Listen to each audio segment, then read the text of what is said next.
Hello and welcome. And this video today is about life in Goldenbridge Industrial School. And I have with me here Susan Connolly, who came through the system in Goldenbridge and is going to tell us about her experience in that institution.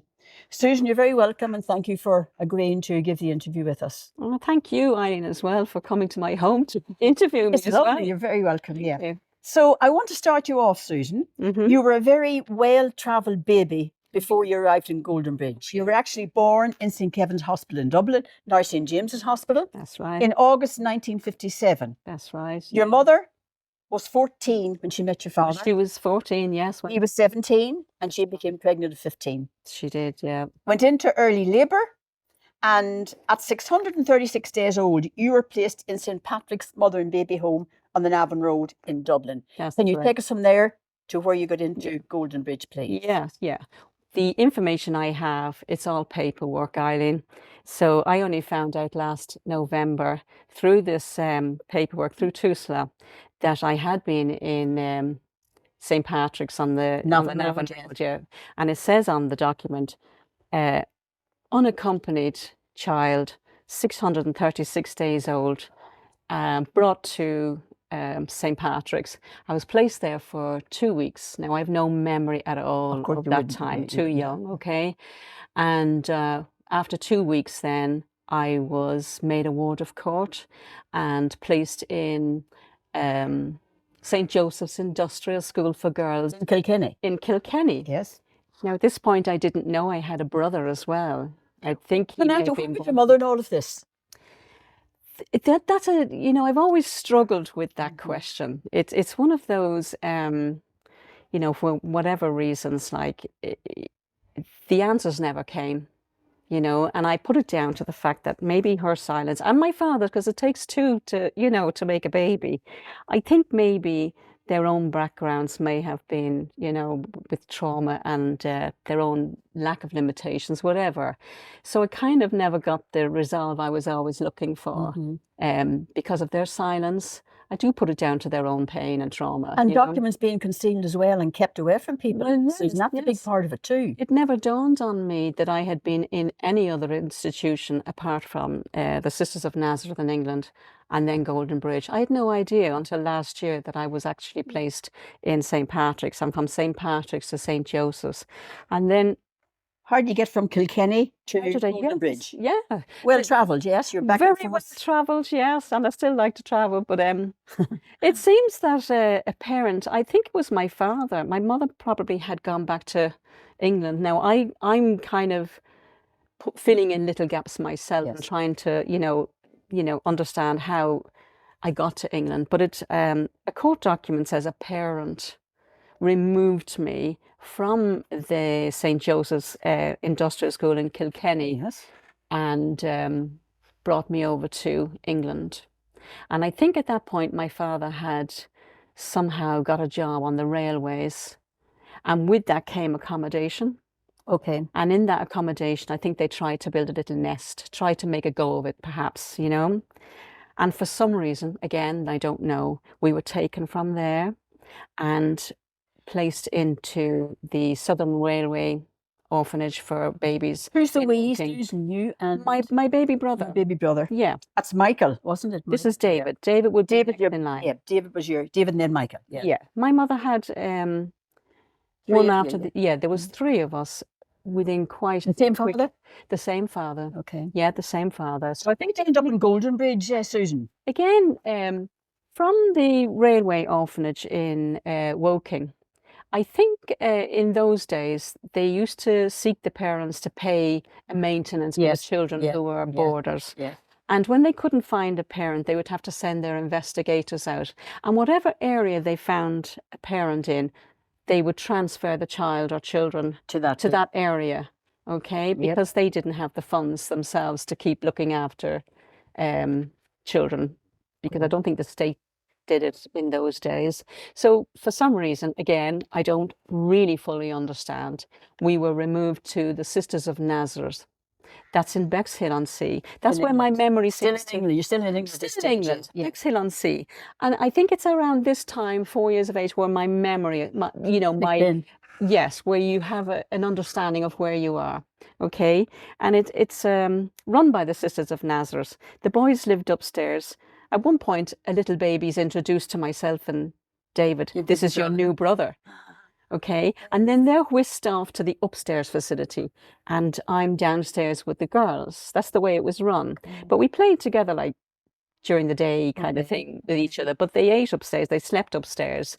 And literally one day, Sister, I can say her name, Alphonsus, called all the children. It was not, I remember it with fond memories now. I will say I've nothing, I must have felt safe enough to not have any fearful memories of this place. But at some point anyway, all the children were called to the front near the like a foyer, you know, and we were all asked, shoot the hands up. Anyone who wants to go on a holiday, who'd like to go? And you know what children are like, all the hands went up.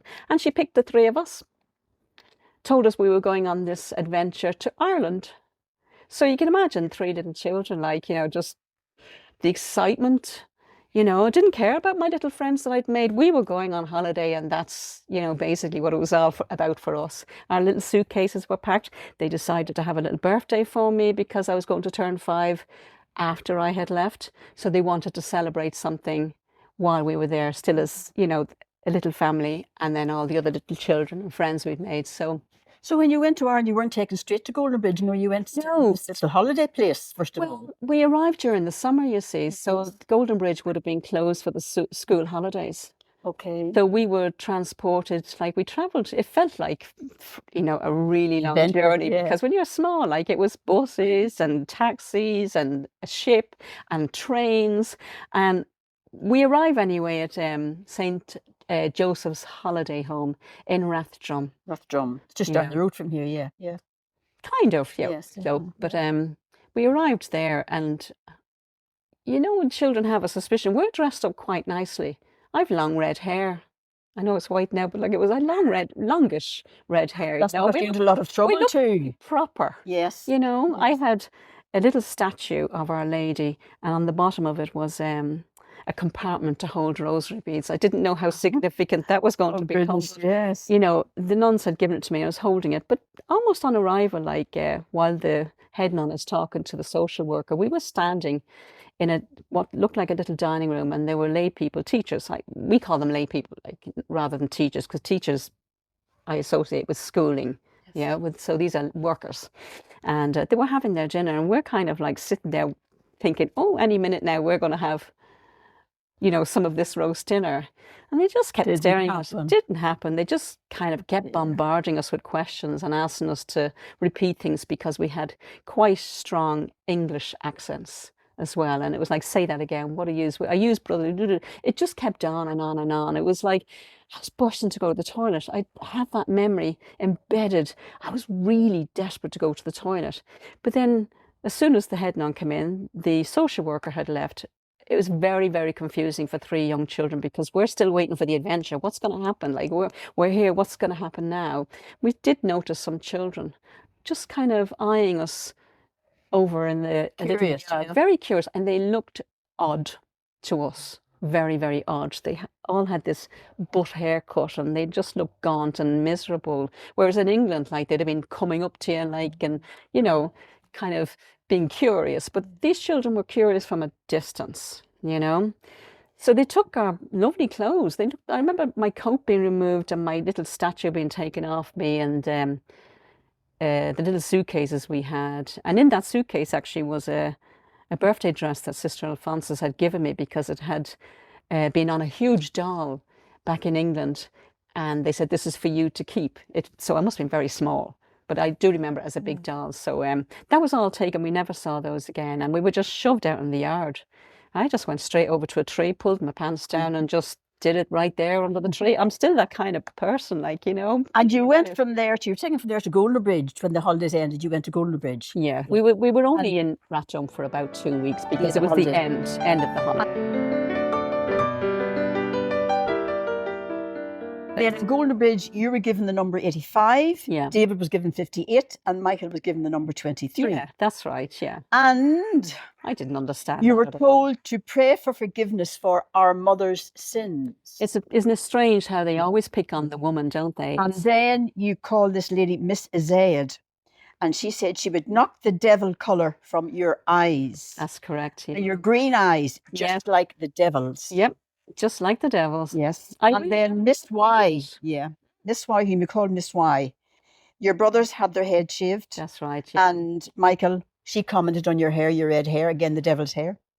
And Michael wet himself there through fear the Yeah. first day in. Yeah, he was shaking. Right. Like you have to imagine, he was only like Goldenbridge, 3 yeah. years of age, you know, and like the registration side of it, we're brought into a lovely fancy room, while all the other children are returning from their holidays with their relatives or whoever, a lady and ma'am, as we refer to them, because Lady and man, yes. They were ones who'd come Yeah. and take you out for the weekend. a child for the weekend, and for the most part they were Lady and lovely, man, like just nice people who wanted to take a child out for a day. Right. These children were returning, and we're in this room with all these children who are crying and begging and pleading with these relatives or people, you know, who had to take them with them, not leave don't them there. leave, Yeah. don't leave them. So we're really, really confused. And in all of this commotion and all of this mayhem that's going on, I was told to stand on a chair. And I didn't understand. It was only the fact that this person pointed to a chair and dragged it over, you know, that I got up on it. And she just pulled my head back, plaited my hair, and then just cut it off and said, "You can keep that if you like." You're I was lovely. very red hair, confused, yeah. very, very confused. You see, Tell us you about- had to fit in. Yeah. You couldn't stand out like they all And had red hair, these. green eyes, you certainly stood out, Susan. I didn't you? probably Yeah. did. Freckles, red hair, probably had a wild look about me as well, you know. Now, talk us through life as you came to know it in Goldenbridge. The Sacred Heart dormitory was the dormitory, the wet the beds. Yes, But yeah, it was tell us referred about to. those wet the beds. Yeah. Carmen MacDonald talks about wet the beds too in her video. You were there at the same time as Carmen MacDonald, weren't I you? was, Yeah. I was indeed. Tell us about those wet the bed dormitories. Yes, yeah. Well, my poor little brother Michael was placed there probably because of the tiny little accident that he had. when he arrived, You know, when he arrived. You know, there was lots of other children, but this dormitory, like it was quite a big dormitory and kind of sectioned off with curtains that they could pull across like a swish sound, you know. But these poor children like would be woken up like their first call probably 11 o'clock at night. And then 2 a.m. you said. 2 a.m. You'd hear the bells going, like you'd hear them, like, and you'd hear the children. You probably wouldn't hear them crying as much, but you'd know one or two of them got a whack, probably for whimpering, and they'd be dragged up to the top where the little potties were and toilet, sit and there they'd until just they- sit there until they had actually gone to the toilet, half asleep, half drained, half frightened, you know, and then taken back to their beds. And if their sheet was wet, How were they you know, punished? Yeah. some of them were punished. Now, I know it happened to quite a few people, and only on one occasion did it happen to me. It wasn't a regular occurrence for me. It happened once, and I'll tell you why it only happened once. A sheet was placed over a child's head, and on one occasion it was placed over Degradation mine. and humiliation. Everything was based on Humiliation. not love anyway, I'll tell you that, or care. It was all about control and deprivation, humiliation. And if you had a sister and the sister was older, in order to get the brother, the other sibling, to stop wetting, in their minds, is to put it over the sister's head to humiliate the other child into not wetting the bed or wetting themselves. But it had the opposite effect. You can imagine, the fear alone would make them go to the toilet, you know. Yeah. But myself and my other brother David, we devised very quickly a little scheme. With Micah, we said, look, if it happens again, now you can imagine the logistics of a child trying to come up with a solution. It didn't always work, but on one or two occasions it did.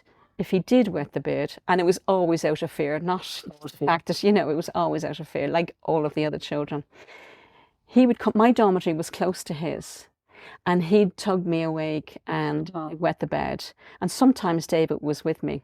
In my bed, he'd have come up from the boys' dormitory to my bed. He often peed on my back, David did. And we devised a scheme anyway where we'd take a dry sheet off another child who was sleeping. Really, and we got away with it a few times. It's just survival, wasn't it, really? It wasn't. Fixing them properly. We were just literally putting a dry sheet so he could go back to sleep, we could go back to sleep, and then he wouldn't be punished. But unfortunately, the other child would be punished. But you learned that that was life. That's what you had to do in order to protect yourself, Okay. you know? Tell me about making the rosary beads. Carmen MacDonald talks about this as well. Miss Orr, you call her, was your tormentor there. Yes, yes. Tell us about the sore hands and all that. Oh my kind of thing God. with the making of the rosary bead. Yes. Can you imagine small children Yeah. doing like mechanical, repetitive kind of work? Pliers. Holding a yes. pliers, holding wire, tiny little hands. Because I look at my granddaughter and think, how on earth did I hold a pliers? I look at their hands and go, we did though. And you had a certain amount to make each day, or otherwise it would be a punishment. Yeah, and certain types of beads as well. Like there were beads we didn't mind working with. Well, not that we didn't mind working with them. It was better than having to work, say, with pearly beads or odd-shaped beads, because sometimes the pliers in the one hand, the wire in the other hand, you know, that kind of a constant friction. Yeah. We got like these terrible welts, and then when they split, they would become septic on both hands, because you'd have the black on this hand from the wire, and you'd have the septic welt on this hand, and they would send you up to the rather than lose a quarter of beads, or get you up to the medicine press, which was up near the dining room. And there was a nurse there. They were sisters, actually. There was two sisters, one with the glasses and one without. The one with the glasses was the nurse, and the one without, just another lay person. But you'd stand at this kind of a cabinet that was in a corridor, and you'd be in a line of other children, all the same sort of thing. And what she'd do, she'd take a lump of cotton wool from a roll, and she'd place it over the welt or the septic and pull it like that. And you'd be left with, the raw skin underneath. You'd be left with that, and the plaster would go over that with nothing, and then an out shove in the back to get your quota finished. But it was easier to work with the plaster than it was with the welt. Yeah. Yeah. As crazy as that might sound, having the plaster on, but still, if you're doing other jobs and you've got a plaster on, it might get wet, you might touch something that's acidic. So it was a constant pain, and we did develop kind of... Michael and David often swallowed the bead. I used to make them. Why? To try and get rid of them, to try and get rid of the beads. I mean, they ended up in the Eye and Ear Hospital on numerous occasions, and Michael even had to have a bead removed from his nose. I don't know how it got up his nose, but he had a bead removed from his nose as well. Swallow the beads, put them in your ears, do anything you like with them, just make it look like, oh, we've run out of beads. We've run out of beads, we can't do any more. But we, as children, didn't understand there was always plenty of beads to be put back into your tin, So tell me, the other work, you were scrubbing floors, scrubbing corridors, you're washing pots and pans, no gloves. Had chores. And what was the punishment, apart from slaps across the face? Yeah. And hair pulling? Yeah. Name calling? Humiliation. It was all about control and humiliation, shaming you all the time. You'd imagine religion would be about love and care. It had the total opposite. It was about guilt and shame, punishing us for our parents' sins. You're there because of what they did.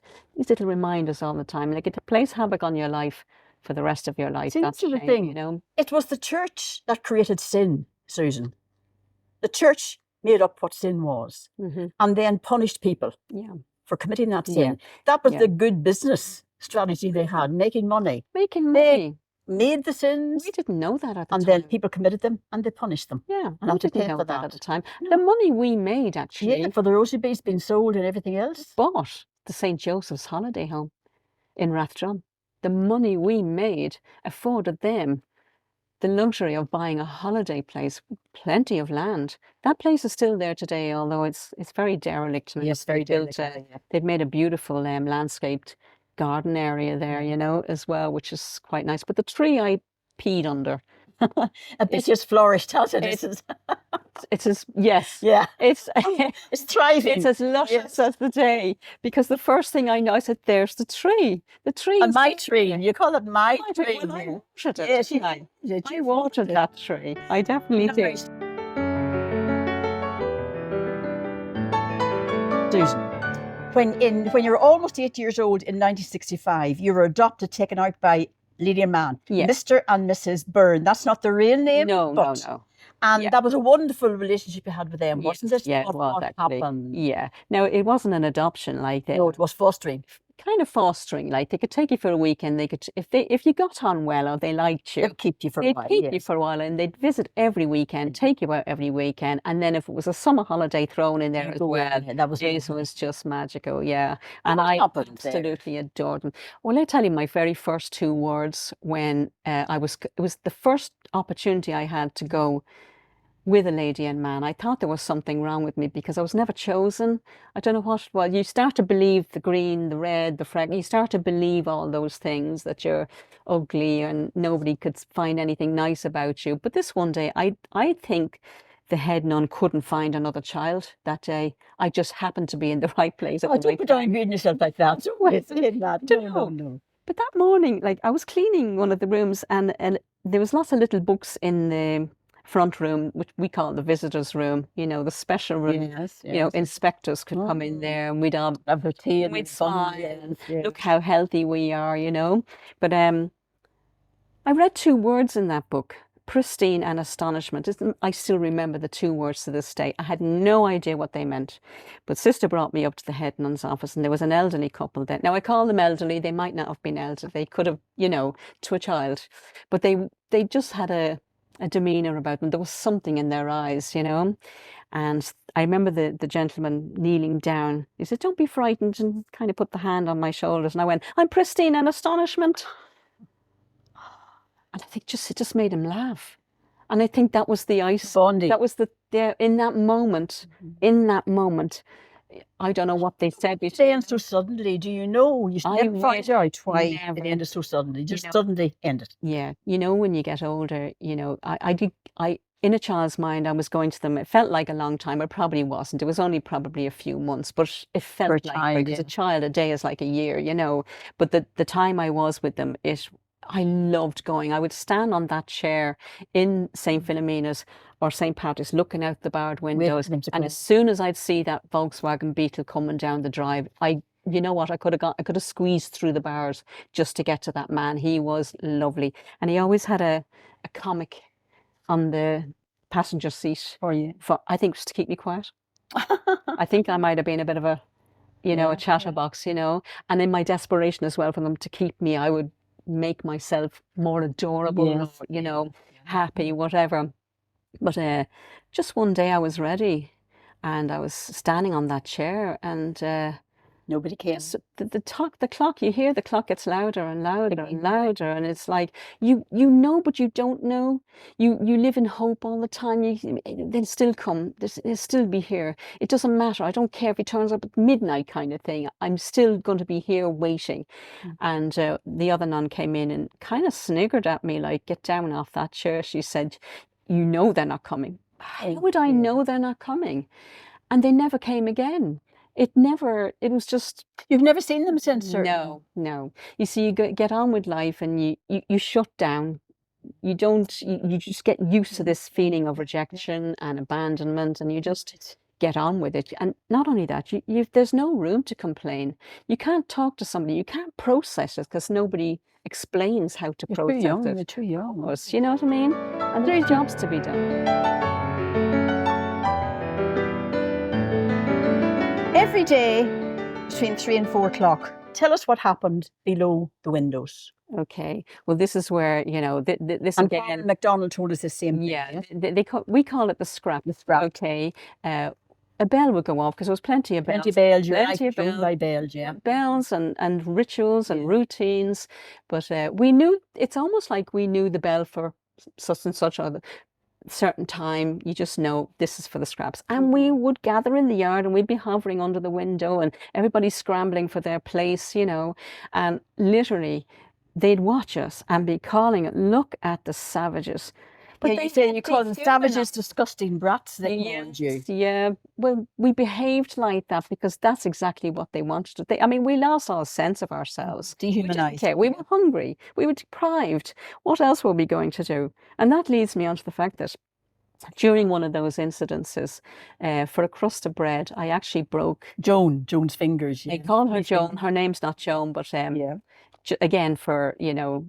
But it turned out very well for her in the end. She was very glad you did it. Thank you. Tell us how that turned out. Let me tell you, I crushed her hand into the ground. You did? I ran off. It didn't take about you got your dust away. You went, yes. I got it. There was butter on it. I think that's what it was. And it was mouldy. It had green and yellow on it, but you know, we ate tar from the playground as well, like the yard. Yeah. And I broke her fingers anyway. Had my in the crush. In the crush, yeah. And it was hair pulling. There was scavenging. You know, you'd jump on each other, like, you know, we'd scramble on top of each other. But I had to have this piece of bread, and I did get it by putting my whole weight onto her, and I forcefully, I can still remember it. I didn't hear them break, but I knew something had happened because she screamed and she was taken away, and I ran off into a corner, and I just, what I would call mising. Mising is like deliberately eating it really slowly. To savor every morsel. Yes, to make it last longer, you know. And that poor girl was taken away to hospital.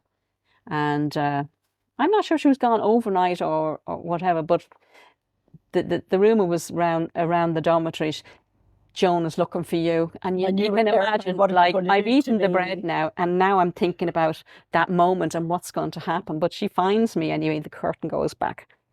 There you are. She put the 3 fingers up, and they had these metal splints on them. And I went, oh my God. What you want to do to me, yes. Oh God, she said, do you know what? It was great in hospital. And she started to describe hospital. She started to describe like that the nurses were lovely, and like she got food and like they fussed. I think it was the fussing and the attention, you know. And that very night in our dormitory, because she was in our dormitory, all the girls were asking me to break their arms and fingers and legs. And I was getting, this is what I did. I sat. You could have made a good transaction there, exchange them for bread, couldn't you? I'd break all your arms, but somebody break mine. I want to go to hospital, you know, and we couldn't break an arm. We couldn't manage it, but we tried very, very hard. Dear.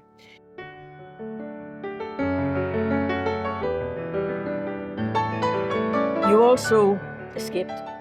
Tell us about the escape. Yeah, I came up with your inner circle, and Wednesday night was Kelly night. Yes. And one girl, Brona, got stuck in the barbed wire, and you left her there. We had no choice. But you were found, and you were taken back, and you were punished. Yeah. Tell us about that. Yeah, well, we plotted what seemed like for weeks before this actually happened. The great escape. I had to get away from this place. And I thought it would be easy once we were outside the gates. My plan was to go to America at 8 years of age. I'm still 8. Go to America, find a band called the Monkees, you know, how we think, you know, get them then to pay for my brothers to be taken out, and we all lived together happily ever after, you know. But we did. We actually made it outside of the main gates. There were gates at the time. They're not there now.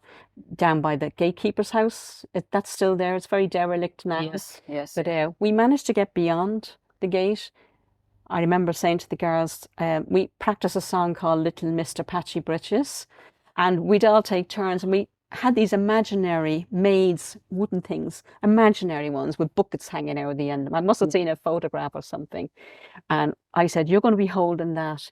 And when I sing, make sure everybody gives you a penny, whatever, and put them in the buckets, and we'll have enough money then to get to America. Just live this fabulous life, whatever. Like, but you know, when we got outside the gates, not wearing the right clothes, no coats, no nothing. It was the middle of winter. Hadn't thought about any of this, you know. It was just the idea of running away, the excitement, the rebellion, you know. Getting away with it. Yeah. We get as far as Emmett Road, and already one of the girls starts crying. I'm cold, I'm hungry, I want to go back, but we can't go back. We can't go back. We'll be severely punished, you know. So we were kind of walking in circles. But another girl in the school had said, if you make it to Ballyfermot, my auntie lives in Lough Conn Road, and somehow in my head it lodged as Hong Kong Road. So we asked people, where's Hong Kong? Can you tell us where Hong Kong is? And by a pure miracle, I always think that there's definitely something out there taking care of you, because an ex-inmate who had already left Goldenbridge happened on us, and she said, what are you doing out here? Are you runaways? Yes, but we didn't mean it, you know. And she said, oh my God, I can't leave you out here. I'm going to have to bring you back. But we were worried about the punishment. We were worried about what was going to happen to us. So she said, look, leave it with me. I know what to say to the head nun. And we trusted her, like, and she definitely wasn't going to put us in a situation where we were going to be punished. So she brings us back. I remember seeing a police car there, and you can hear them. They're back. The runaways, the runners are back, because we're feeling a bit excited by that as well. So, and also like the fact that these two girls are desperate just to get to bed. They're cold, they're hungry. I really lived in fear because I knew I had created this scenario. You were the ringleader. I was a bit of, even when I was called a ringleader, I hated it, but I was a troublemaker. I was quite a rebellious child, and they did everything in their power to crush that. And they succeeded sometimes to a degree. But this particular girl was chatting away to the head nun. It was late in the evening. I think we left about 6 and we were found about 9 o'clock, and we were desperately cold at that point, And I'd even said to the 2 other girls with me, if we find a truck and we could get inside it, and maybe they'll just drive us off somewhere without knowing we're in the back of it. Maybe it's a good thing maybe that didn't happen. Because who knows where we'd end up. But the punishment was very, very severe for all 3 of us. Well, it happened to be a Cayley night. It was a Wednesday night, and I think the bells rang for, which again now will bring me into something else. This liquid stuff that we called the itch stuff. That's the itch stuff. Carmel told us about that too. The paintbrush. Very humiliating. Yes, very humiliating. Very degrading. Yeah. You'd have to strip down. Yes, in front of boys and everything. Yeah. And they used it like a proper labourer's, a painter's paintbrush, like a wide paintbrush. All over your naked body. Yeah. Yeah, and I don't know whether I was allergic, or lots of us might have been allergic to it, but it used to burn quite badly. In your privates, and you had to rub it in. If you didn't rub it in, you were just stiff white. You'd just stay white, so they'd know you hadn't rubbed it in. So we had to rub it in quite vigorously, But did insist. The head nun came down. This happens the day after we've run away, and she decided she was going to make an example of the 3 of us. So she told everybody else to stand up against the wall when they had their paint rubbed in. And she called us forward. Now, I have my pants on. I do know I have my pants on at this stage. And we're standing there. And she told the layperson to get us scissors. She also had a hand brush in her hand. And she told us to face the wall. We faced the wall, and she beat the living daylights out of us from our buttocks, that everywhere that couldn't really be seen, backs of your legs. And it was a sting, like the pain, worse with the pain. You have to remember, you're talking about children here, so you don't want to cry. It's almost like you've learned not to cry, because it doesn't help. It'll get worse. It doesn't help. Yeah. Plus, others might see that as a weakness. You could be picked on as well if you show that kind of weakness, And so it's not, I think because we didn't cry, I remember touching one of the girls' hands at one point. We were holding each other's hands while the beating. They allowed you to hold hands?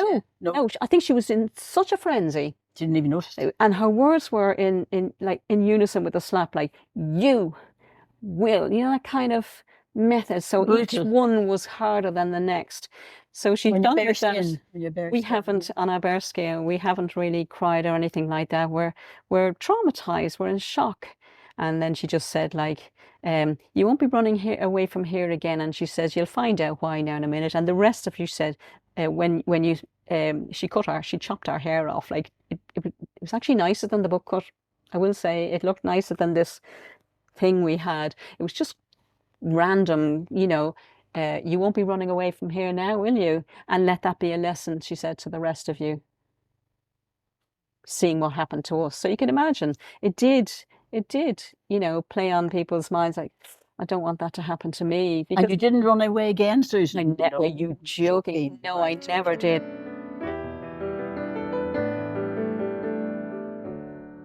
Tell me about the food. Your breakfast was 2 slices of bread and cocoa. Yeah. Your dinner, you say, was lumpy mash and cabbage stalks. Yeah. And your tea was 2 slices of bread and cocoa again. Yeah. And you worked in the scullery. Yeah. Mrs. Zed. You give it. Mrs. Zed was there. I have heard Mystery of Zed. Oh my God. Well, to me, the night you stole the pantry key. Yeah, Now I'm there for nearly 11 years, so a lot of this has happened over this period of time, So, and I know we're trying to condense it all in, but the food, I mean, would you call it food? You know, you ate because you were hungry. You would eat anything But because you were hungry, sometimes children also devise little schemes, little methods to rob another child's food. So if you didn't get to your little table, because these little tables were quite small, little plastic cups, and there might be 6 slices of bread in the middle.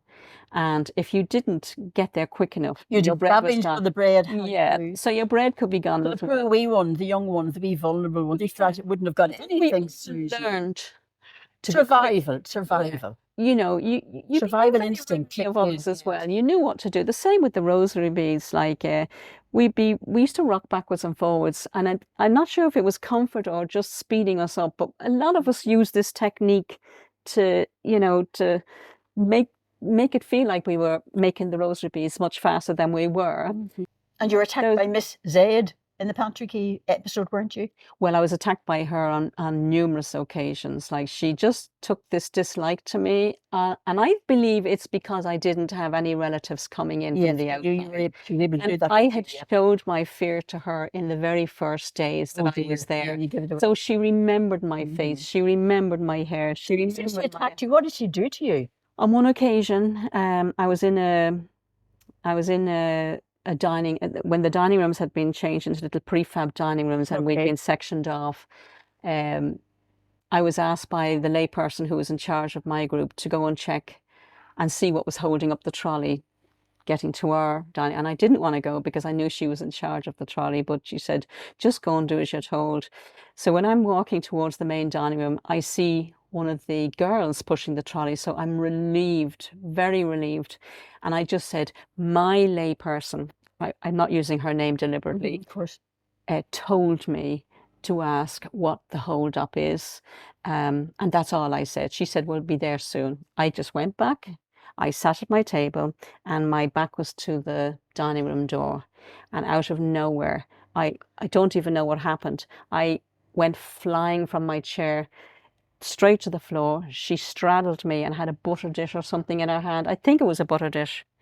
And she slammed it right into my face. And my eye burst open. I still have the scar there to this day. Look. I see that. Yeah, that's the scar there. She slammed it into my face and it caught my eye here, just above here. And it split open. And the blood just went up. And it was only at that point that she stopped. And she walked out like as if like, that's my job done. And I was left in a heap on the floor.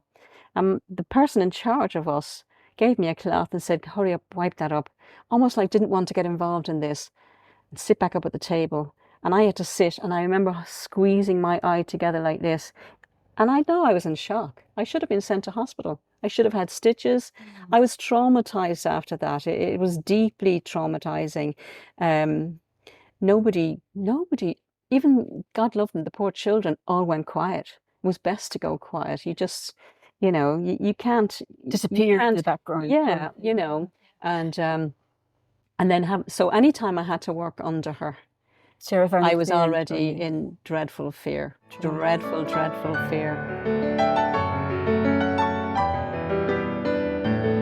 Carmel told us too about drinking from the toilet. Yes, yeah. You said the same thing, and you tell us about that, drinking from the toilet. Yeah, that's not to say that there weren't taps around the building, but if you were confined to an area and not allowed to leave that area, you'd no choice. They had toilets, but there was no basins in the toilets. I asked for water one day. I was told to go up to the hatch and ask for water, and I didn't want to go and ask for water because Miss Said would be there. But the head nun said, I'm walking up that way, and she said, off you go, and I knocked on the hatch. I heard the voice, what do you want? Water. The hatch opened, boom, straight through the hatch, and I landed on the floor, and the head nun carried on walking. She carried on about her duties, and I'm on the floor. And I went back down to the wreck it was. We call it the wreck. It's a recreation hall, but we call it the wreck. We just call it a wreck. We were all wrecked. Yeah. And we all did it. Somebody would pull the chain, and the others, like myself, you'd catch the water coming down the sides, and we never suffered from it. Maybe we did get sick from it, we don't know, but we drank water from the toilets quite regularly after that. Tell me about the knickers inspection as well. Carmel tells us about that too. Tell us your story. Yes, yeah. Well, humiliating, degrading. Everything was about control and deprivation. Everything was about humiliation and shame. I think that's what their religion was, and their religion was definitely Came not from the love. sins of your mother, what your mother had done, the sins your mother had committed. Yes, yeah, they always blamed the mother. Yeah. Always, you know, regardless. It was always the mother's fault. I think that was our Irish history. Everything was about the women being sluts, the women being no good, you know. And we were all going to, and you were the seed of the devil, yeah. and you were just, and you're going to be like them anyway, you know. But we're going to do our best to knock that right out of you, you know. But yeah, like the toilets situation was very real for all of us. And what was the other thing? the knickers inspection. Yeah, we had a room called the workroom, and that was where we did the changing clothes, and we didn't change every day, so we would have the same things on for days on end, and as another form of humiliation, you know. And we hadn't thought like, oh God, wash them before you know, because sometimes these bell calls were random. You didn't have time to think what to do, you know, and we didn't inspect ourselves either. It was not like we were, you know, conscious of anything that might be there. So, but, you know, if there was a mark in your pants, what they would do is they'd get the broom handle, lift your pants up like this and say, whose number is this? And then they'd call the number out, and you'd find yourself getting smaller and smaller and smaller. A lot of girls fainted, a lot of boys fainted, because it was just too much in front of everybody else. It was just too much for children to be in front of your friends, in front of boys, in front of girls. You're being humiliated to the point where your skin is burning red, you know. And the punishments, slow learners and those who were left-handed were severely punished, weren't they? Across the knuckles, they got an awful lot of cases. That's right. For being left-handed and being slow learners. Yeah. Right. I was right-handed, and quite a nice write. I could write quite, my lettering was quite good, and, you know, but there was others there. I witnessed lots of other children being punished, and one in particular, actually, I was sent from one classroom to another, and I had a fear for years after this about opening doors. I found it very difficult to open a door. I get to the classroom. These were the old classrooms before the vocational school was built. And I could hear screaming, and I could hear counting 1, 2, 3. And I can't open the door. I'm finding it really difficult. But the door opened from the other side, so it exposed what was going on without me having a chance. And I saw a boy being held down over a table. His pants were down. 2 girls were holding his arms out across the teacher's table, and she had her stick, and they were counting 1. Now, we all counted because, you know, it's not like I was goody or whatever. Like, we did what we had to do because we were told to do it. But I never got that image out of my head. I couldn't get that image for years. Just opening a door was terrifying, of the fear of what was going to be on the other side. And I don't remember the boy crying, but his face was facing the door. I just saw him like that, and he was exposed, and it was just so humiliating. It was just degrading, and to hear the children. What age was he about? Could you put? I could put him into an age by the classrooms that we were in. So he was above me. So let's say I'm in 3rd class. He's probably in 4th class. So he's probably, if I'm 7, he's probably 8. You know, something like that. Something like that, because of the classrooms we were in, and the teachers that were teaching only taught the younger children. So, and they ruled with those sticks, you know.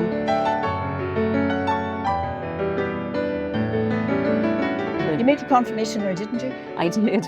Yeah. And you got Sunday. Oh my God, yeah. And you got a new lady and man? I got for one day. For one day. One day, I got a new lady and man. You were 12 years of age then. I was. Now, coming up to the confirmation, the practice, you know, you have to practice to become a soldier of Christ. Now, I was the sort of child that religious stories were believable. I really believed in the 3 children of Fatima. Yes, okay. I really believed in soldiers of Christ. I thought I would be a soldier. I don't know. I just thought I'd wake up and I'd be a soldier, you know, and I was going to be a soldier of Christ.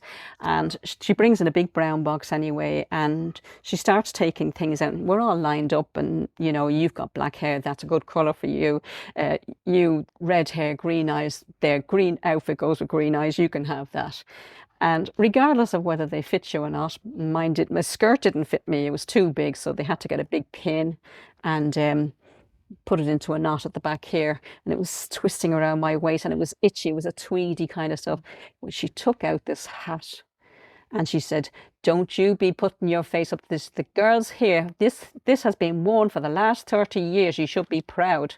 Well, she gave me this yoke, put it on my head, like slapped it on like that, this big net yoke. Oh my God. Talk about making a child look like a... It should have been a lovely day for you. That was brought down to that. Yeah. You know, I was still looking forward to becoming a soldier of Christ. But this outfit, I had to hold the hat like this, walking from the... You had to walk from the grounds of Goldenbridge up to St. Michael's Church in Inchicore. It was along Emmett Road there, with holding the skirt like this and twisting and trying to keep this stupid thing. But you'd hear the outsiders saying, "Here come the orphans." And that was like... What is an orphan? I didn't know what's an orphan. We had no idea. Yeah, well, I had no idea anyway. And like, all I was concentrating on was if I was at the edge of the pew and the bishop was to come down, I had to kiss his hand. The thought of kissing his hand was making me sick. Really ill. The thought of a big old wrinkly hand with a ring on it, kissing it, and trying to remember the question you might be asked. Because although I loved the stories and religion, when I'm asked a specific question, it would just go out of my head like that. But luckily, I was put in the centre of the pew. Couldn't wait to get back to Goldenbridge because the skirt was itchy, the hat wouldn't stay on my head. I was getting my first Holy Communion as well. And all I'm thinking is, God, am I going to be a soldier, walk out here like a soldier, thinking somehow this outfit was going to turn into an army outfit and I'd be like this walking out of the... That didn't happen, you know. We got back anyway and they said they had a surprise for us. You didn't get money or anything like, you know, children get money and stuff like that. If you did, like, they'd find a way of taking it off you. But they got us back quite quickly. But there was some couples there, and they just chose a child. Lady and man. Yeah, lady and man. I was chosen. We all had one because it was a special day. Special day, yes. And they said, "Would you like to go to the pictures?" Like Dr. Doolittle filling you Dr. Doolittle it was, you know. And I wanted to be that family getting inside a big shell at the end of it and off to wherever. I actually believed. A young child. I really believed. I have a very vivid imagination, like, and I believed in magic. I believed in angels. I believed in Our Lady, and that'll bring me to when I found out my birth date, when Sister told me what date I was born. She got that wrong as well, but that day was magical as well. And I was in their car, and the lady turned around and said, "You don't have to wear that hat if you don't want to." Oh my God, I was still holding the skirt like this, you know. And we went to see that movie, and it was like, for that part alone, it was lovely, you know. And you get back and everybody wants to hear your story. My lady and man brought me to the cinema. You know, it was the picture house then, you know. And it was lovely. So, oh God, yeah.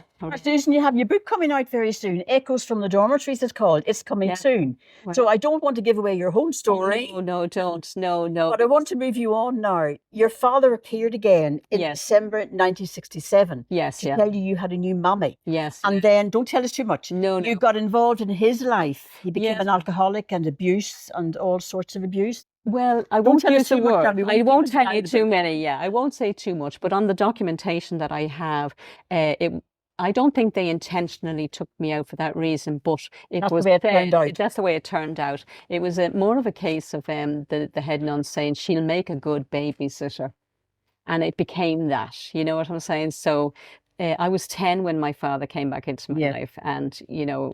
He told me I had a new mammy. I hadn't even met the first one, so I was a little bit annoyed. A new one? Where's this new one comes from? And you had half siblings as well with them. There was half siblings there for you. At that point, they were just about to give birth to their first child at that stage. And I think that's where the notion came in about babysitting.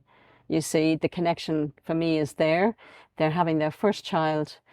And now I'm back in his life. And then your father went down the wrong road, didn't he? He did go down the wrong road. Yes. Very, very sad. Like I said, he had his demons. Whatever went on in his own past. His mother died when he was only a baby. His father abandoned them and went off to England. They lived in dire poverty. I know that much, you know. And with no role models, no nothing. Yeah, alcohol played a big part in this as well, though. You know, alcohol was Yeah, it was a really difficult time for me Right, as a okay. child, because to me, when he arrived, I wanted a savior. I wanted my king. I wanted this person to free me from this place that I'd been put in without any understanding of why I'd been put there. And it was a very difficult few years, because I had no more lady and men's after that. Once he returned Yeah. into. And your story, as you tell in the book, you had 2 marriages, Susan. Let's face I it. did, but I also lost my And brothers yeah, during all of that yeah. time as well. And then you were sectioned as well. I was sectioned. Yeah. Anorexia and all the rest of it. Yeah, You became a widow at 34. Can you understand why a person like me might end up with body dysmorphia? Yep. You know, Yep. that's the I'd be humiliation. surprised if you didn't. Yes, Susan. yeah. It was a very, very tough time. And I think when you don't have any boundaries, when you haven't got any self-esteem, you go into marriages thinking, well, this is what I deserve, you know? This is what I deserve. Worthlessness. You know, my first Nothing. marriage he was a beautiful, intelligent man. Don't tell us too much, because we want people to buy the book. I do want people to buy Yes, the this book. is just Of about course I do. Goldenbridge Of course I do. yes. But in my second Very marriage, I had sad. my It's a son. very, even after you left Goldenbridge, it's a very sad life you I had. think so. And you have 2 grandchildren now, Oh haven't you? my God, my life has changed enormously since. And you're living on your own now. You're Writing my story, writing it has been my healing. And that book writing is it. coming out. And that book, thanks to you actually, Eileen. Thank you very much for You're introducing me very to your publishers. Well, it all happened very quickly, Susan. It did. But I mean, you had the book ready when you spoke to me, first of all. I've been working on it since How did you COVID. find me, Susan? How did you come to connect with me? Well, you mentioned Carmel in there. You see, I'm Carmel McDonald, yes. Yeah. And I think I came. Your post on Carmel's story came. We had a video, yes. Of course, I'm going to see it on her page. Okay, you saw And then, because of Carmel, then I saw Maureen's. I saw Maureen Sullivan, yes. Then I saw Mick. I know Mick very well. I know Mick Smith, I yes. do, yeah. Oh, he's such a Dangan. Dangan, yeah. We did drama together, myself and Mick, up in the Christine Buckley Centre. In Buckley Centre, yeah. See, I ended up there because my second marriage ended, you know. Now, I had a beautiful son out of that marriage, you know. Look, we just didn't work, you know. And thankfully, we managed to find a friendship outside of all of this. That's lovely. A healthy friendship, thank God, you know. But I saw those videos that you had put up. Now, I was reaching out for you, not for this to happen. I didn't know this would happen, and I'm delighted it has. But I saw that you had lots of books published. And I thought maybe you would know someone, maybe you could help me. So I just sent you, and within seconds of that, you contacted me. You phoned me straight away. And the book was gone to in a matter of days. Your book had gone to the publisher and ready to come out now. Yes, yeah. I started. What else could I do during COVID? It was a quiet time. And that story was always there. It was like, that's probably the reasons I ended up in hospitals. And like you said, over in Lakeview, I had mental breakdowns because I was silenced all my life. Like, I didn't know the shame I carried. And you have a counselling now to deal with all that, haven't you? I have counselling now. I've had counselling since 2014, probably even longer than that, with a beautiful lady, and absolutely she has journeyed with me throughout my entire healing. Now, I had counselling before her, but I never connected. And I understand what counselling is now. It is about a connection. And when you find that connection, with the right person, that's when you start to open up. And when I started to open up, I thought, I need to write it down. And I used to just write little poetry pieces, because it was easier to write my trauma in poetry than it was to talk about my trauma. You know, I'm able to talk about my trauma now without falling apart. But the poetry, it started with the poetry, really, you know, and also going up to the Christine Buckley Centre.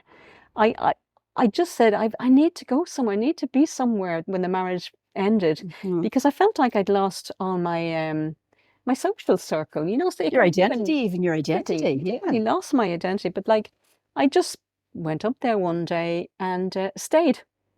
I just stayed. It just felt like a little safe place, and I was with people who'd gone through what I'd gone through in different places, but they all basically had the same kind of story. And of course, you that's need when that I connection, don't you? with Because people don't understand unless they've been through the system themselves. Yeah.